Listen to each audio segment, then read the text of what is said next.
Magandang buhay! Matagal na nga naming balak mag-camping hanggang sa nakita namin itong isang campsite sa Norsagaray, Bulacan. Titingnan nga lang namin itong kabuang lugar bago mag-decide na mag-overnight camping dito. Isa kasi sa dapat nating i-consider ay dapat safe itong paliguan ng mga bata. At ngayong araw nga ay bibisitahin namin ang campsite gamit lamang itong aming kolong-kolong. Malapit lang naman kasi ito sa amin na 1 oras lang mahigit ang biyahe. Madadaanan nga ito nga makabagong City Hall na ipinagmamalaki ng mga taga San Jose del Monte, Bulacan. Ito naman ang tulay ng Matiktik dahil ang pupuntahan nga natin ay karugtong lang din ng Matiktik River. Ang pupuntahan pala natin ay ang Baraka Limestone Cave Campsite. Medyo rough road ang papasok dito pero kayang-kaya naman ito ng kahit anong uri ng sasakyan. Bago pa nga lang silang nag-o-operate na kung hindi ako nagkakamali ayon sa may-ari, nag-open sila last November lang.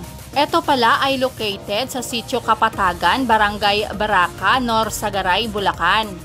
Hindi ito kalayuan sa main road kung kaya't narating na namin kaagad itong lugar.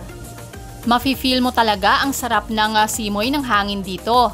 Sinalubong nga kami kaagad ng isa sa may-ari nitong campsite. Nagbayad muna kami dito ng 100 pesos per head para sa adult for day tour at 50 pesos naman sa mga bata. Kung mag-o-overnight camping naman ay 200 pesos per head at ang tent pitching ay 100 pesos.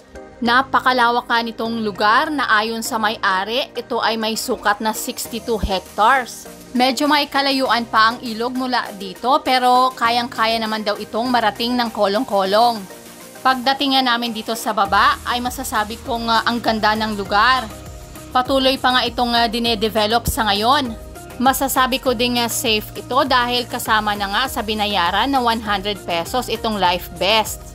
Ayon sa kanila ay pinagbabawal nila ang paglusong sa ilog ng walang life vest kahit marunong pa itong lumangoy. May part kasi ng ilog na malalim talaga.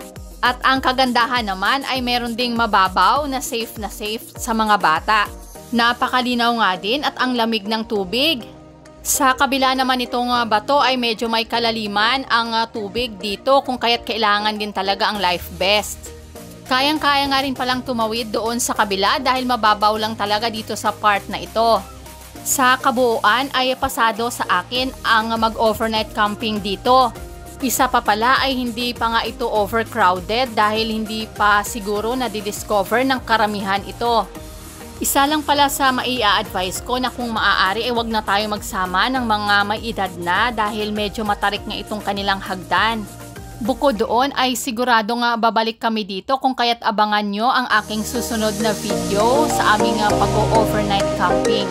Yun lamang po, maraming salamat, keep safe and God bless!